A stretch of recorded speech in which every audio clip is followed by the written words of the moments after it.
Let's start from where we left off, and that was on the discussion of extensive and intensive properties of matter.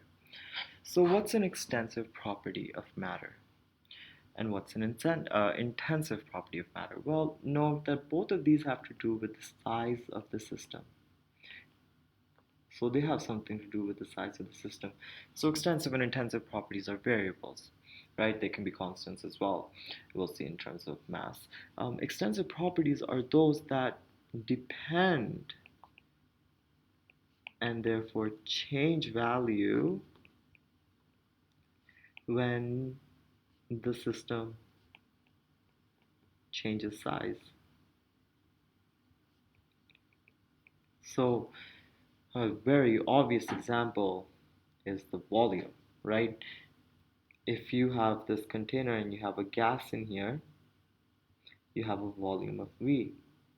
Now, if you separate this container with some sort of boundary, then you're gonna have, you can separate in terms of a half V, but you see that as the system got bigger, the value of the V's changed. So it didn't stay the same on both of these sides. They're different.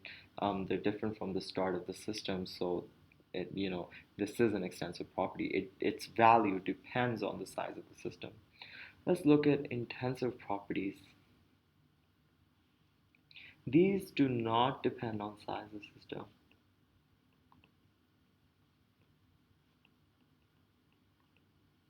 Okay, so let's take the same example. Let's say we have this gas and we keep it here. And let's say we take a thermometer and we measure it. And let's say we find out that the gas is at 30 degrees Celsius. Okay, and we know this temperature is going to be constant if I took this thermometer and I put it here or here or here or anywhere. I would suspect and expect that the temperature is constant. It's 30 degrees. Then I go along and I take, let's say, the same sort of boundary and I separate these two. And I take a thermometer. Well, guess what? The temperature in both of these chambers is still 30 degrees Celsius. What that basically means is that temperature is an intensive property. It doesn't care about the size of the system. Okay, lovely. Now let's understand how can we convert extensive properties into intensive properties. And I'm going to erase this so I can explain this. So how do we convert extensive properties to intensive properties? Okay, very easy method. So if you want to convert an extensive property to an intensive one, you divide by the number of moles. You know, you divide it by the number of moles. That gets rid of this dependence on the size of the system. So a very common example you're going to see throughout this course is volume becoming an intensive quantity. So you take the volume and you divide it by the number of the moles, and we get something called the molar volume. Okay, it's moles or it's liter per moles. You know how much space does per liter, how much moles of the gas is there. That's what the molar volume is. Some people might choose to write it as V bar. Sometimes that can get confused for the average. So you can also rewrite this as V with this funny looking symbol on its head. So that is how you convert extensive properties to intensive properties. You get rid of the dependence on the size by dividing by the or the number of moles. You could divide it by the mass as well if you know the relation n is equal to small m over big M. So you could also divide it by the mass if you know the mass and you're too lazy to calculate the moles, let's say, but you still have to calculate them. Let's move on to state variables. So thermodynamics basically describes how a system goes from one state of equilibrium to another state of equilibrium. Okay? So, state goes from one state of equilibrium to another state of equilibrium, and as I said, an equilibrium state is basically that if you take your system and you came back an x amount of time later, the system would look exactly the same. This is the definition of equilibrium of your system. So state variables describe the state, this quantity, They describe the state of the system. Okay? So, there could be pressure, volume, temperature, number of moles. We'll see that these sort of things describe the state of the system. So that's pretty important to know that they describe the state of the system, state variables. Another important thing to note about the state variables is their value. The value of state variables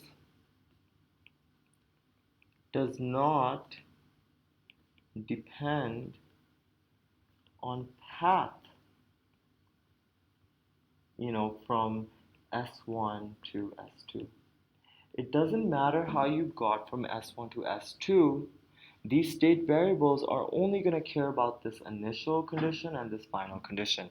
You could go around in circles, you can do whatever you want, but if you end up in the same initial and final position, then really that's how you're going to calculate your state variable. They do not depend on the path taken by the system, they only depend on the initial and final volume. If you have, let's say, a container of gas and its volume is V, right? And let's say you compress this gas so that you get another volume V bar. Well, then the change in this volume is the final state, which is V dash, minus the initial state V. Okay, so this is what I mean by a state function. You can easily calculate the value of a state function by subtracting the final condition from the initial condition.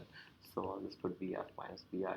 And you'll see most state variables are actually written with this delta sign, so it's an easy way to identify state variables.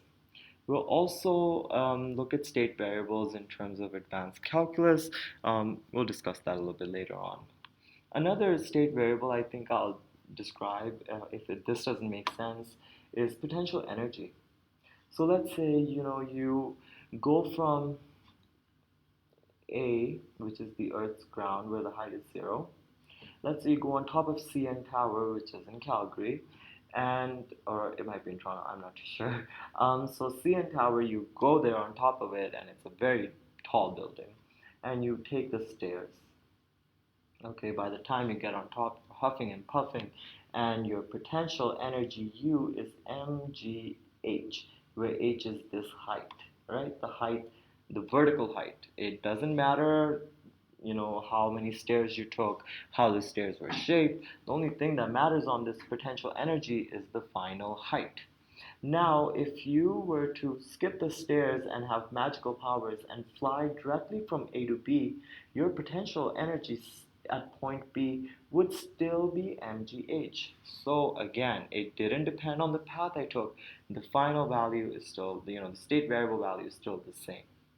Now let's talk about reversible and irreversible processes. When I go from system 1 in equilibrium to system 2, which is in equilibrium, a process is reversible, if you add a small change to the system. So, okay, anyways, how do you describe a reversible process? It's a process in equilibrium. So this process, it's one that's done extremely slowly. So let's say, and this is a very common example people use, it's that, let's say you have a piston and you have a gas, trapped here. Think about a doctor's syringe. You could think of the same little apparatus, and instead of the syringe, we've blocked any exit. So if you were to put pebbles on here, or some heavy mass, right, that has some significant mass, and you took one off, you would see your volume would increase a little bit, right, because the gas would push upwards. So then you took another one off, you would see a bigger change, the volume would increase more. But if you did this very slowly, then your gas would stay in equilibrium at all the points. It would have enough time to attain equilibrium state, between the intervals that you take away the pebbles. So that is a reversible process. However, if you were to just quickly draw the syringe upwards, then the gas doesn't get time to equilibrate, right? So you can't use thermodynamics on it because too many variables are changing. And what I mean by that is, well, the pressure may be still high here, right? Here you might have some low pressure, maybe some gas, was stuck up on there with some attractive force and it went up. Low pressure, high pressure, and inside here you might even have some cases where the pressure is zero. If you do it hard enough, you create a vacuum. So the point is, the pressure is changing too much inside that we cannot use a straight up formula to discover the value of the pressure. So thermodynamics doesn't apply. You'd have to modify the laws of your thermodynamics. So anyways, this is a reversible process. This is an irreversible process. You will see that we will be dealing almost exclusively with reversible processes for now.